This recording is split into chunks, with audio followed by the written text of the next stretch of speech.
হুজুর আপনার সাথে যারা আইছে সব কয়জন কিন্তু আমার বাসায় খাবে, একটু বলিয়ে দিয়েন। হুজুর আচ্ছা ঠিক আছে। বলার সাথে সাথে হুজুর সবাই কিন্তু জমিদার বাড়ি খাওয়ার দাওয়াত, পুরো মাঠ ধরে দাওয়াত দিয়েছে। এখন এই সূর্য জমিদার কাঁপতে কাঁপতে এসে হুজুর কাজ ধরছেন কি সব? হুজুর আমি তো ভরিয়ে মাঠে দাওয়াত দিতে করি, আপনার সাথে যে কয়জন আছে? হুজুর কয় যে আমি না আসলে আসতো নাকি, সবই তো আমার সাথে এসেছে। আমরা বক্তারা না থাকলে আপনারা থাকবেন নাকি? সবাই আমাদের সাথে না। আমি তুমি একটু আগে কইলি একটারে হানা রাখতে কই উঠছ, কয় যে হুজুর যা আমার হয়ে গেছে ভুল, আমার ওখানে যাই হোক তা একটু ওয়াজ একটু লম্বা করে দেন, আমি খাবার সাইডে বাড়াই ফেলি। এত মানুষের দাওয়াত দিয়েছেন যখন না খাই কি করে বিদায় দিই? হুজুরকে আমি আর রজ লম্বা করতে পারবো না, আমার রজ শেষ, তুমি খাবার দাবার যা আসো রেডি করো।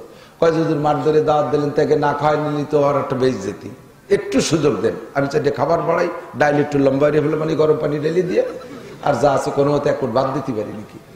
হুজুর কইলেন যে না, যা আছে তাই রেডি করে। হুজুর তাহলে কি ইজ্জত বাঁচবে কি রে? কয় যে মিয়া ওই খার মানুষ হবে না নে। কয় যে হুজুর বলেন কি, জমিদার বাড়ির খাবার এত সবাই বিরিয়ানি কারা চায় বসে রয়েছে, কাচ্চি বিরিয়ানি, খাসির বিরিয়ানি। কয় যে মিয়া তুমি ওই যা আছে রেডি করো তো। তো জমিদারে রেডি করতে লাগাই দিয়ে হুজুর বললেন এই মিয়ারা দাওয়াত পাইছো তো, খাইতে যাবা তো জমিদার বাড়ি? বলে জি হুজুর।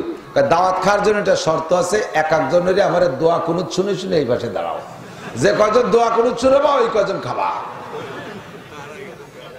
18, 19, 20 জন দোয়া কুনুত শুনেছে, এই পাশে দাঁড়াইছে, আর সব পিঠ ফিরে হাঁটতেছে।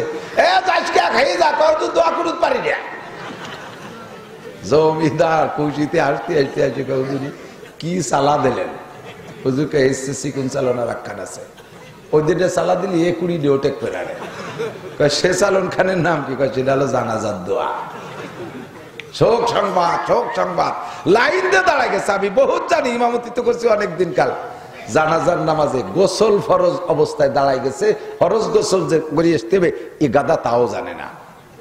আমি এক মসজিদের খতিব ছিলাম, মেয়েটা মারা, মহল্লার মুসল্লিটা মারা গেছে, জানাজায় দাঁড়াইছি। তো এর মধ্যে কয়জন ওই পাশে বিড়ি খাইয়ে বিড়ি ফেলাই দিয়ে এসে দাঁড়াই গেছে। মুসল্লি একজন এসে কয় হুজুরের মধ্যে কয়টা বিড়ি খেয়ে এসে দাঁড়াইছে, ওর জানা মতো বিড়ি খালি অজু ছোটে না, তো এই অজু বানানোর ঘোষণা দেন। তা আমি বলায় দাঁড়াই বললাম যে ভাই জানাজার নামাজ পড়তে শরীর পাক লাগবে, অজু লাগবে, পবিত্রতা লাগবে, তো বিনি অজুতে যারা জানাজায় দাঁড়াইছেন তারা অজু করে আসেন। সময় দেওয়া গেল, বললে 7-8 জন অজু বানাতে গেল, 2-3 জন বাড়ি যাই লুঙ্গি নিয়ে নদীতে চলে গেল। তার মানে কি ওকে আরো মারাত্মক বিষয় বাকি রয়ে গেছে। এ গাদাটা জানে না যে জানাজা পড়তে ফরজ গোসল আদায় করা লাগে। মাঝে মাঝে একটা ছোট্ট গল্প মনে পড়ে, কয়ে না কয়ে পারি না। হুসাইন আহমদ মাদানী রহমাতুল্লাহ আলাইহি, ওনার স্বভাব ছিল, ওনার যদি কেউ দাওয়াত দিতেন, খাওয়ার দাওয়াত ওনার একারে, তো ওনার সাথে বড় বড় ভালো ভালো আলেম 5-7 জন 10 জন 20 জন সবসময় ঘুরতো, সাথে তারা যাইতো হুজুরের সাথে। হুজুরের দাওয়াত খাতে যাচ্ছে, ঘরে যখন খাইতে ঢুকবে সে সময় হুজুরের সব কজনের বাইরে বসাইতে একা একা ঢুকতেন। বাড়ি এলো অনেক সময় লজ্জাবোধ করতেন যে হুজুরের সাথে আসলো, এরা খাবে ডাকাও, ডাকতেন যে হুজুর ডাক দেন, সবাই ডাকতেন। হুজুর কয় না, ওকে ডাকা যাবে না, ডাকলে 2 সমস্যা। এক হলো মহিলারা স্বাভাবিকভাবে বাইরে দাওয়াত পায় না, বাড়ি যেদিন কারণ বশত করে উপলক্ষে রান্না বান্না ভালো হয়, মেহমানদেরকে খাওয়াইয়া যা থাকে তাই তারা খায়, বাইরে দাওয়াত তারা খুব একটা পায় না। এখন তোমাদের বাড়িও সেইভাবে অ্যারেঞ্জ হয়েছে, আমার সাথে হয়তো একজন হয়তো বেশি তুমি রান্না করছো, এই যে 10-12 জন হয়েছে, সব কয়জনে যদি বসায় উঠতো তাগলা তাগলা সুরিয়ে খেয়ে ফেলবেন, সাফ করিয়া বিটিকে কহলে আড়ি খাওয়া ছাড়া হবে না রে কিছু। এই জন্যই বিটিকে ক্ষতি করা যাবে না, ও কজন বাইরে থাক, দাওয়াত তো দিচ্ছে আমার একারে। খেয়াল করেন। আর একটা হলো ওদেরকে যদি এভাবে সাথে সাথে নিয়ে খাওয়াই, ওই কটা সোপা খারাপ হয়ে যাবে, স্বভাব নষ্ট হয়ে যাবে, এভাবে খালি খাওয়ার জন্য ঘুরি বেড়াবে। 3 নম্বর হলো হাদিসের খিলাফ। قال رسول الله صلى الله عليه وسلم من دخل على طعام بغير دعوة دخل سارقا وخرج مغيرا। যদি কোনো ব্যক্তি কোনো বাড়ি বিনা দাওয়াতে খাইতে গেল, যার দাওয়াত আছে সে তো সম্মানী খানা খাবে। কোন ব্যক্তি যদি কোনো বাড়ি বিনা দাওয়াতে খাইতে গেল, ওই লোকটার 2টা উপাধি, দাখালা সারেকান খরাজা মুগিরান, ও ঢোকছে চুরি কইরা, ও বাড়ি চোর হয়ে ঢোকছে, ও খরাজা মুগিরান ডাকাতি করে বের হইছে, খাইছে জম্মের খাইতে ডাকাতি করছে। আর চোররে তো আর কেউ দাওয়াত দিয়ে নেয় না, ও বিনা দাওয়াতে গেছে চোরের মতো, ও চোর আর ডাকাত। আপনাদের দেশে প্রথা আছে কিনা জানি না, আমাদের গোপালগঞ্জে যথেষ্টই প্রথা আছে, যদি বিয়েতে 50 জনের দাওয়াত হয় 75-80 জন যায়। এদিকে আছে নাকি?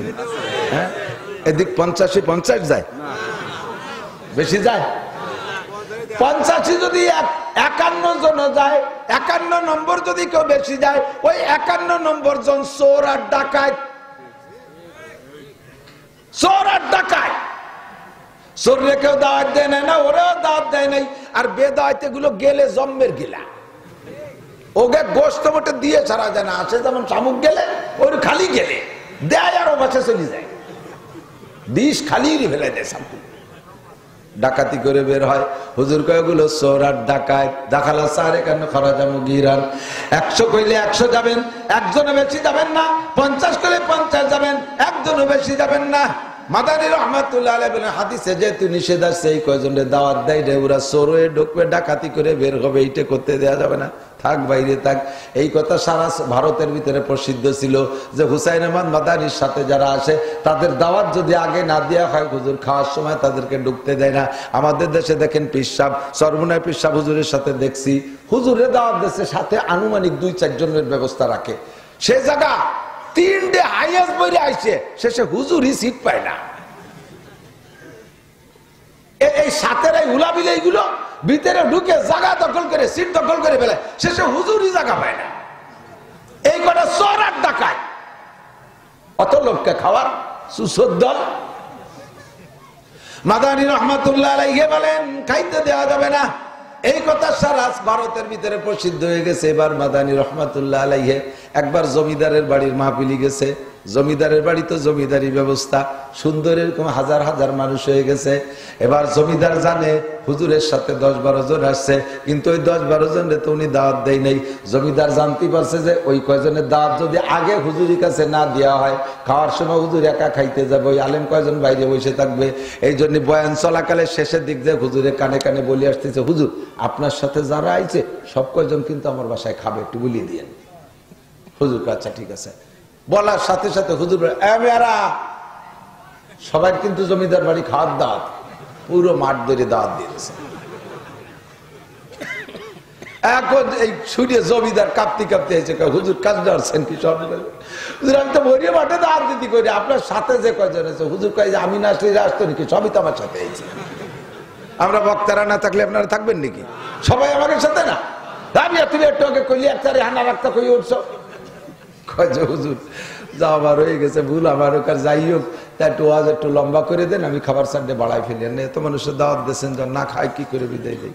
হুজুরকে আমি আর রস লম্বা করতে পারবো না, আমার রস শেষ, তুমি খাবার দাবার যা আসো রেডি করো। কয় হুজুর মাঠ ধরে দাওয়াত দিলেন, তাকে না খাওয়াই নিলি তো আর একটা বেশ যেতি, একটু সুযোগ দেন, আমি চাইলে খাবার বাড়াই, ডাইল একটু লম্বা হয়ে ফেলে, মানে গরম পানি ঢেলে দিয়ে, আর যা আছে কোনো মতো এক বাদ দিতে পারি নাকি? হুজুর কইলেন যে না, যা আছে তাই রেডি করে। হুজুর তাহলে কি ইজ্জত বাঁচবে কি রে? কয় যে মিয়া ওই খার মানুষ হবে না। কয় যে হুজুর বলেন কি, জমিদার বাড়ির খাবারে তো সবাই বিরিয়ানি কারা চায় বসে রয়েছে, কাচ্চি বিরিয়ানি, খাসির বিরিয়ানি। কয় যে মিয়া তুমি ওই যা আছে রেডি করো। তো জমিদারে রেডি করতে লাগাই দিয়ে হুজুর বললেন, এই মিয়ারা দাওয়াত পাইছো তো, খাইতে যাবা তো জমিদার বাড়ি? বলে জি হুজুর। দাওয়াত খাওয়ার জন্য একটা শর্ত আছে, এক একজনেরই আমার দোয়া কুনুত শুনে শুনে এই পাশে দাঁড়াও, যে কয়জন দোয়া কুনুত শুনবা ওই কয়জন খাবা। 18, 19, 20 জন দোয়া কুনুত শুনেছে, এই পাশে দাঁড়াইছে, আর সব পিঠ ফিরে হাঁটতেছে। খাই যা, কয়জন দোয়া কুনুত পারি না। জমিদার খুশিতে হাসতে হাসতে আসে, হুজুরি কি সালা দিলেন? হুজুরকে এসে কোন চালনা রাখান আছে, ওই দিনটা সালা দিলি 20 ওটেক পেরে। সে চালন খানের নাম কি? কয় সেটা হলো জানাজার দোয়া। শোক সংবাদ, শোক সংবাদ, লাইন দিয়ে দাঁড়ায় গেছে। আমি বহুত জানি, ইমামতি তো করছি অনেকদিন কাল। জানাজার নামাজে গোসল ফরজ অবস্থায় দাঁড়ায় গেছে, ফরজ গোসল যে করে আসতে হবে এ গাদা তাও জানে না। আমি এক মসজিদের খতিব ছিলাম, মাইয়াতেটা মারা, মহল্লার মুসল্লিটা মারা গেছে, জানাজায় দাঁড়াইছি। তো এর মধ্যে কয়জন ওই পাশে বিড়ি খাইয়ে বিড়ি ফেলাই দিয়ে এসে দাঁড়াই গেছে। মুসল্লি একজন এসে কয় হুজুরের মধ্যে কয়টা বিড়ি খেয়ে এসে দাঁড়াইছে, ওর জানা মতো বিড়ি খালি অজু ছোটে না, তো এই অজু বানানোর ঘোষণা দেন। তা আমি বলায় দাঁড়াই বললাম যে ভাই, জানাজার নামাজ পড়তে শরীর পাক লাগবে, অজু লাগবে, পবিত্রতা লাগবে, তো বিনি অজুতে যারা জানাজায় দাঁড়াইছেন তারা অজু করে আসেন। সময় দেওয়া গেল, বললে 7-8 জন অজু বানাতে গেল, 2-3 জন বাড়ি যাই লুঙ্গি নিয়ে নদীতে চলে গেল। তার মানে ওকে আরো মারাত্মক বিষয় বাকি রয়ে গেছে। এ কথাটা জানে না যে জানাজা পড়তে ফরজ গোসল আদায় করা লাগে। কি মুসলমান, কি এলেম শিখছো? আল্লাহু আকবার দোয়া কুনুতের ইন্টারভিউ নিতে পারবেন না। জিন্দেগিটা ধ্বংস করে দিয়েছেন আপনি। আপনার নামাজ পড়ো, নামাজের ভিতরে ওয়াজিব তরক হচ্ছে, রেগুলার দোয়া কুনুত জানেন না। ইচ্ছাকৃত ভাবে যদি দোয়া কুনুত না পড়ে তাহলে তার নামাজ আবার দোহরায় পড়তে হবে। আর ভুল ক্রমে যদি দোয়া কুনুত ছুটে যায় সৌসিদা দিলি সারবে। এই জন্য ক্লাসিফিকেশন করে সমস্ত ইলম জানা ফরজ। এর নাম হলো ফরজে আইন। ফরজকে ফরজ হিসেবে বিশ্বাস করা ফরজ। একটু মুখস্থ করেন, এদিক দেখেন। ফরজে ফরজ হিসেবে বিশ্বাস করা ফরজ, শিক্ষা করাও ফরজ, আমল করাও ফরজ। বুঝেন নাই? ফরজে বিশ্বাস করা ফরজ, শিক্ষা করা ফরজ, আমল করা ফরজ। ওয়াজিব রে শিক্ষা করা ফরজ, বিশ্বাস করা ফরজ, আমল করা ওয়াজিব। বুঝেন নাই? ওয়াজিব রে বিশ্বাস করা ফরজ, শিক্ষা করা ফরজ, আমল করা ওয়াজিব। সুন্নাত রে বিশ্বাস করা ফরজ, শিক্ষা করাও ফরজ, আমল করা সুন্নাত। হারাম রে বিশ্বাস করা ফরজ, শিক্ষা করাও ফরজ, হারাম রে বর্জন করাও ফরজ। মাকরুহে তাহরিমি বিশ্বাস করা ফরজ, শিক্ষা করাও ফরজ, বর্জন করা ওয়াজিব। বর্জন করা মাকরুহে তাহরিমি। এই ক্লাস করে করে আলাদা করে করে যদি আপনার জানা থাকে তাহলে সবার জায়গা ঠিক মতো আমল করতে পারবেন। নইলে ছুটে গেছে একটা করে দেবেন, আর একটা ছুটে গেছে ফরজ দিয়ে দিলেন সৌসিদা হবে। আলাদা আলাদা করে আমল করতে হলে আলাদা আলাদা করে ক্লাস করে। উদাহরণ বলি মাঝে মাঝে, এদিক তাকান। আপনারা যারা আগের থেকে যোগাযোগ করে আত্মীয় স্বজনের মধ্যে বিয়ে শাদী করছেন তাদের বাড়ি একটা সমস্যা হয় না। মামাতো বোন বিয়ে হচ্ছেন, খালাতো বোন বিয়ে হচ্ছেন, ফুফাতো বোন বিয়ে হচ্ছেন, ওই এলাকার সবাই চেনা জানা আছে, কি ডাকি হয়। কিন্তু নতুন এলাকায় রায়বার গটকারি করে আপনারা বিয়ে দিচ্ছে, সেই এলাকায় জীবনে কোনোদিন যান নাই, ওই এলাকার সবাইকে কেমন তা তো আপনার জানা নাই। তো বিয়ের দিন মেয়ে দেখার দিন যে দেখে আসছেন, বিয়ের দিন বিয়ে করে নিয়েছেন, পরে ফিরে নিদিন আমাকে দিকে মেলা নি, হ্যাঁ 2 দিন 3 দিন পর ফিরে যায় না, সেই দিন যাইয়ে জামাই 2-3 দিন বেড়ায়। এখন সেই সময় আত্মীয় স্বজন সকলের সাথে একটা পরিচয় পিন্ডে টিন্ডে হয়, এগুলো হয়। এখন ওই বাড়ি যাওয়ার পরে দুলোভাই জামাই গেছে শ্বশুর বাড়ি, আর ওই বাড়ি যাইয়া ওর নিজের একটা যোগ্যতা বলে ক্লাসিফিকেশন করে নিয়েছে যে এই সাইজের গুলো আমার এই হতে পারে, এই সাইজের গুলো এই হতে পারে, এই সাইজের গুলো একেবারে দাড়ি ভা বুড়ো যারা তারা দাদা শ্বশুর, আর মাঝারি আধা ফাঁকা আধা কাঁচা চাইলনি গুলো এইগুলো চাচা শ্বশুর হবে। আর 15-16-18 বছরের ছেলেরা এরা হবে শালা। আর কায়দা মতো বুড়িগুলো হবে দাদি শাউরি নানি শাউরি, মাঝারি বয়সের গুলো চাচি শ্বশুর চাচি শাশুড়ি টাশুড়ি হবে, আর 15-16-14-13 এরা হবে সব শালি। কিন্তু ওর যে জানা নাই এই 15-16 বছরে কিছু চাচা শ্বশুর বেঁচে যায়, এরকম তাই না? আর 14-15-16 বছরে কিছু খালা শাউরি বুবু শাউরি থেকে যায়। এখন উনি গেছে শ্বশুর বাড়ি, শালিরাই আর কি হতেছে, তার ভিতরে 2 ফুবু শাউরি বেঁচে গেছে। দাম মারছে শালিকে, শালি কটা দৌড়ই সারিয়ে ফুবু শাউরির উন্না হাতে ফেঁচাই গেছে, কাটিয়ে নিয়ে গেছে। মানসি কি কবে, আরে আল্লাহ কালা উল্লাহ যাওয়ায় আসতে এক আবাল বিশ্ববিখ্যাত দামড়া, সে ফুবু শাউরির উন্না কাটিয়ে নিয়ে গেছে। ও তো ফুবু শাউরির উন্না কাটে না, ও তো কাটছে শালির উন্না, সেটা যে ফুবু শাউরি তা তো জানে না। কাজেই এই বাড়ি যে যদি বুদ্ধিমান জামাই আর ভদ্র জামাইয়ের পরিচয় দিতে আগে আপনার ক্লাস করতে হবে। শাউরিকে বলতে হবে, আম্মা মহিলাদের মধ্যে কে আমার কি হয় আমার একটু পড়াই দেন, এই কটা ফরজ, এই কটা ওয়াজিব, এই কটা সুন্নত আমার শিখাই দেন, কিটা কি হয়। শ্বশুরে বলবেন, আব্বা চলেন মহল্লায় একটা গুল্লি দিয়ে আসি, কারা আমার কি হয় একটু চিনাই দেন, যাতে সম্বোধন করতে সুবিধা হয়। আবার এর কি করতে জায়গা মতো এর কি পড়ে কতক্ষণ। ওই বাড়ির যে বুদ্ধিমান জামাইয়ের পরিচয় দিতে হলে তোমাকে ক্লাস করা লাগবে, নইলে তুমি আবাল জামাই সাজবা। কিয়ামতের ময়দানে আল্লাহ পাকের কাছে পাক্কা মুসল্লি হিসেবে, অরিজিনাল বান্দা হিসেবে জান্নাতে যাইতে হলে তোমাকে এরকম পরিচয় দুনিয়া থেকে আগে একটু ক্লাস করে জানতে হবে। নামাজের মধ্যে কোনটা ফরজ, কোনটা ওয়াজিব, কোনটা সুন্নাত। নামাজের ভিতরে ইমাম সাহেব সৌসিদা দিয়েছে, এখন মুসল্লি একজন কয়, হুজুর এই কিরলে নিরম তো দেই নেই কোনোদিন, নামাজ পড়া শুরু করিয়ে এ কোন সেজদা কয়, কয় যে এর নাম সৌসিদা দিতে হয়। কেন কয়, নামাজে ভুল হয়ে গেলি সৌসিদা। ইমাম সাহেব শর্টে মারি দিয়েছে, ওরে আর অত ব্যাখ্যা দিয়ে বুঝাইনি, নামাজে ভুল হয়ে গেলি সৌসিদা দিলি শাক্তি হয়। এখন কয়েকদিন পর ওই মুসল্লি মসজিদের মধ্যে সৌসিদারটা দিয়েছে, ইমাম দিয়ে বেলাইছে, এ তুই সৌসিদা দিলি? হ্যাঁ ভুল হলো, খালি আপনাকে ভুল সৌসিদায় সারে, আমাকে ভুল তো সারে না।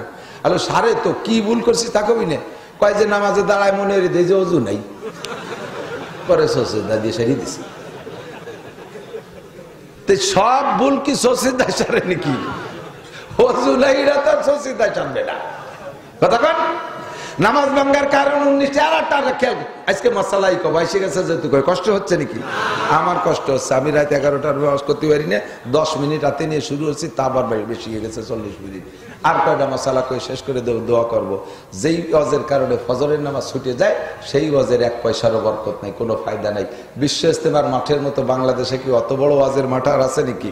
সেকেন্ড মার্চ চরমোনাইয়ের ময়দান, ঠিক না? যারা চরমোনায় যান তারা কন ওদিন কি রাত 1টা-2টা পর্যন্ত ওয়াজ হয় চরমোনাইয়ের মাঠে? বিশ্ব ইজতেমার মাঠে রাত 8টা-9টা 10টার পরে আর ওয়াজ হয় না, সব এখন ঘুমাই গেছে।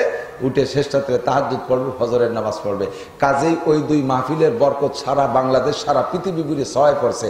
আর আমাকে মাঠ অনিয়ম মাঠ, এখন ছাড়িয়ে দেবো রাত 1টায়, খেয়ে দিয়ে সুতি 2টা, বেলা 9টার সময় ঘুমাতে উঠবে, ফজরের নামাজ পড়বে না। এই জন্য এই মাহফিলের কোনো ফলাফল ভালো পাচ্ছি না। টাইম মতো ছেড়ে দেবো, সময় মতো যে ঘুমাবেন। আমি বাড়ি যাই রাত 1টা, 2টা, 3টেও বাজে যায়, কোনোদিন যাই না। যদি যাই গভীর রাতে হয়ে যায়, এরপরে আর ফজর পর্যন্ত ঘুমাই না। যে ঘুমাই গেলে আর উঠতে পারবো না, ফজরের নামাজ পড়ি একবার, আবার তো দিনই প্রোগ্রাম আছে। সেই জন্যই গভীর রাত মাহফিলে করা আদৌ ঠিক না। ওলামায়ে কেরাম টাইমকে খুব সুন্দরভাবে বন্টন করবেন। আমি ফরমে লিখে দিচ্ছি 9:30 আমার স্টেজ দিতে হবে। আমি আল্লাহর রহমত আমি সব জায়গায় আগে থাকি, আমি পিছিয়ে পড়ি না কোথাও। 9:30টার আগে আইছি, আমারে বসায় রাখছে এখানে। মাত্র আমার টাইম হলে 11টা পর্যন্ত, 11টা বাজতে 11 মিনিট বাড়ি থাকতে আমার স্টেজ দিয়েছে। দরকার ছিল হলে 11 মিনিট কইয়ে থামিয়ে যাও, কিন্তু আপনাকেও দোষ আছে, একটু মানুষ উঠতেছেন না, এই জন্য আমি ছাড়তে পারতেছি না। উঠে আটা দিলি আমি ছাড়িয়ে দিতে পারি। নামাজ ভাঙ্গার কারণ 19টি। কয়টি? নামাজ ওয়ার গুলোনের চাইতে ভাঙ্গার যে কারণগুলো, এইগুলো জানা দরকার বেশি। কতক্ষণ? নামাজের মধ্যে অশুদ্ধ পড়া, সেটা তো বলছি। তাহলে আজকে থেকে প্রতিজ্ঞা, অশুদ্ধ পড়লে নামাজ হয় না বিদায়। আর শুদ্ধ করে পড়া শেখার বয়স নাই মনে করে কি নামাজ ছেড়ে দেবো না শুদ্ধ করে পড়া শিখবো? চেষ্টা করব, একটু চেষ্টা করব। কেমন চেষ্টা? কত চেষ্টা হচ্ছে, হয় না। এই নাকি কত চেষ্টা আছেন? কত ম্যাট্রিক পাস করতে 10 বছর চেষ্টা আছেন। আপনি কি কোরআন শরীফ পড়তে 10 বছর চেষ্টা আছেন? তারা গেছিলাম 2 দিন মক্তবে, তা মনে থাকে না, হয়ে গেল 2 দিনই কোরআন শরীফ পড়ার চেষ্টা শেষ। সাবধান হয়ে যান, নামাজ জিন্দেগি করে শেষ করতেছেন। মা বোনরা সতর্ক হন। আল্লাহ 2 নম্বর নামাজ ভাঙ্গার কারণ। আর একটা কারণ হলো আমলে কাসির। কি বলেন? আপনি কিতাবের ভাষায় পাবেন আমলে কাসির। এই আমলে কাসির কারে কয় তা জানেন না। আমলে কাসির বলে নামাজের ভিতরে নামাজের যে কাজ তা বাদ দিয়ে অন্য কাজ 2 হাত দিয়ে করা, অন্য কাজ 2 হাত দিয়ে করা, অথবা 1 হাত দিয়ে একটা ফরজ আদায় করার ভিতরে একাধিক 3 বার করা, এটা আমলে কাসির। অথবা একটা কাজ একবার করতে যাইয়ে টাইম ব্যবহার করা, সুবহান রাব্বিল আযীম, সুবহান রাব্বিল আযীম, সুবহান রাব্বিল আযীম, এই যে টাইম লাগছে একটা কাজ একাত্রে করতে, যে যদি এতক্ষণ সময় লাগায় ফেলেন তাতে নামাজ বাতিল হয়ে যায়। কথাটা ভালো করে বোঝার জন্য একটা উদাহরণ বলি। আপনার পকেটে মোবাইল বাজে উঠছে, এখন এই মোবাইল বন্ধ না করলে তো মোবাইলে মুমতাজের গান গায় আর ইমাম সাহেব সূরা ফাতিহার গান গায়, 2 গান তো আর একসাথে শোনা যাবে না। ইমামেরটা ঠিক থাকবে, আপনারটা বন্ধ হতে, মোবাইল বন্ধ করা আপনার জন্য অনুমতি আছে। এখন মোবাইল দিয়ে আপনি 1 হাত দিয়ে বন্ধ করবেন, 2 হাত দিয়ে না। 1 হাত দিয়ে বন্ধ করতে আবার একটা ফরজ আদায় করার ভিতরে, নামাজের ভিতরে 4টে ফরজ আছে, ভিতরের ফরজ দাঁড়ানোর পরে 4টে ফরজ আছে, কিরাত পড়া, রুকু করা, সিজদা করা, শেষ বৈঠক। এর এক একটা ফরজ আদায় করার ভিতরে আপনি মোবাইলে 2 বার বন্ধ করতে পারবেন। কিরাত চলতেছে, ইমাম সাহেব কিরাত পড়তেছে বা আপনি কিরাত পড়তেছেন, এর মধ্যে মোবাইল বাজে উঠছে, উঠাইয়ে একবার বন্ধ করে টপ করে রেখে দিচ্ছেন। রুকুতে যাওয়ার আগে আবার বাজে উঠছে। এই পাশে কথা কয় কারা? এই পাশে কথা কয় কারা?